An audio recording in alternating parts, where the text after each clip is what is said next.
And when I became Muslim, because, like I said, I was very, I had learned about the Aima alayhim salam, and I had a special affection for Imam Ali Raza alayhi salam. And knowing that he was buried in Iran, it was my absolute dream to actually go to Iran to his shrine. And I decided to learn Farsi. میخواستم بگم که من ایران رو خیلی خیلی دوست دارم. هم میخوام فارسی یاد بگیرم، بهتر صحبت میکنم انشالله. میخوام یه روز در ایران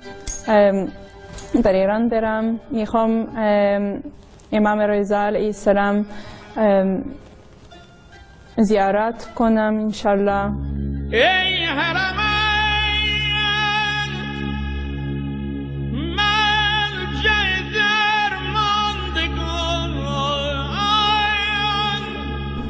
One Imam who really I felt very close to was Imam Ali Raza alayhi salam.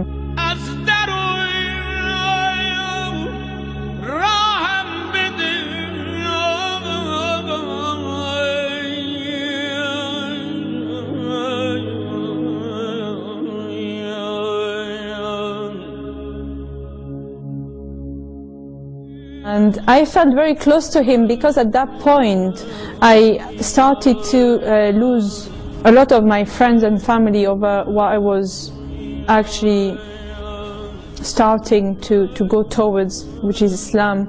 And I felt very close to that particular Imam.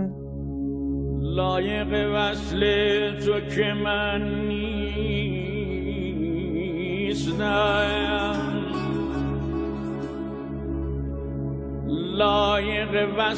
تو که من نیستم اذن بی یک لحظه نگاهم بده رضا جان. Iranian people, their culture also is, I think, very warm and very nice and rich and very diverse. Iran itself as a country is one of the most beautiful countries in the world, with so many different landscapes, architecture, so many historical cities as well. Absolutely fascinating, and I really want to go there.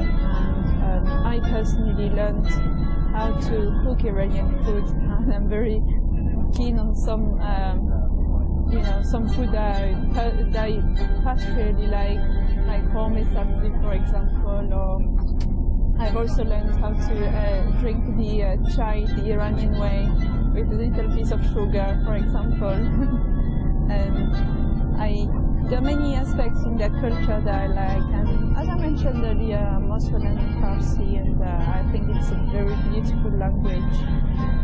And I think definitely Iranians should be proud to be Iranian and not be ashamed, and not try not to fall into that trap of being ashamed because of what the West is calling us axis of evil or things like this.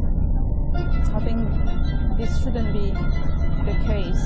Iranian people have beautiful culture and they should stick to it. And believe me, I think a lot of people in the West are actually would like to have a rich culture to identify to now, and unfortunately they have left there. So why should we leave ours, or why should Iranians leave their culture?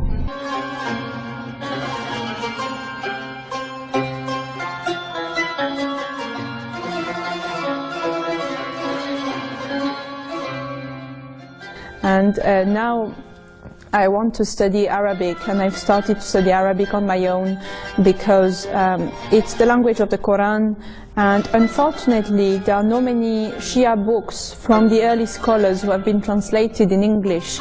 I know that they are working on it, but the main works are all in Arabic or Farsi. So I've taken upon myself to learn Arabic so I can actually have access to those books. And one of my aspiration in the future, inshallah, is become a translator and be able to translate some of these early books into English or even French, so that the people can have access to it.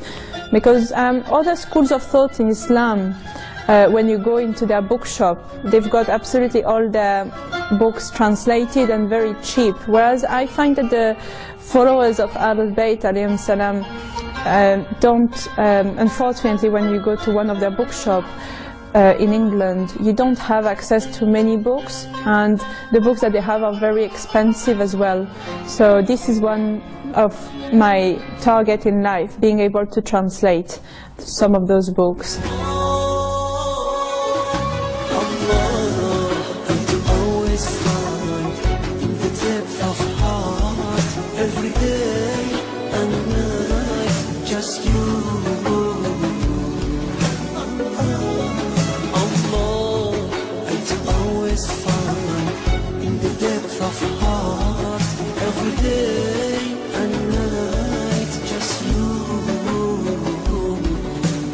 And about my practice as a Muslim here in this country, Alhamdulillah, I get up for my Fajr namaz. I know we don't have the azan here, so you just have to put your clock, your alarm on every morning and just wake up. And then I work. I'm very lucky. We have a prayer room that they have put at the disposition of people who want to go and read their namaz.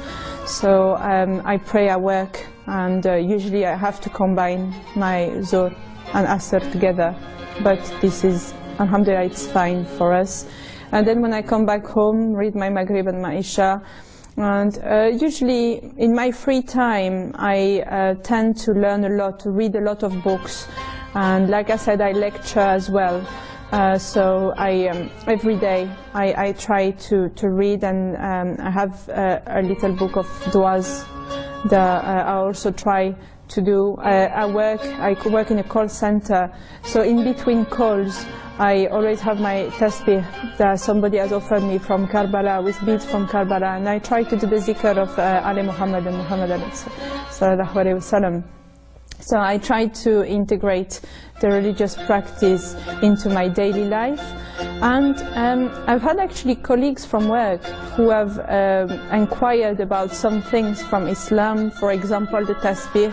They don't know what it was, and I explained to them the story of Imam Hussein alayhi salam and the sacrifice that he has done for the religion of Islam, and the way that he's been so brutally martyred along with his family in Karbala.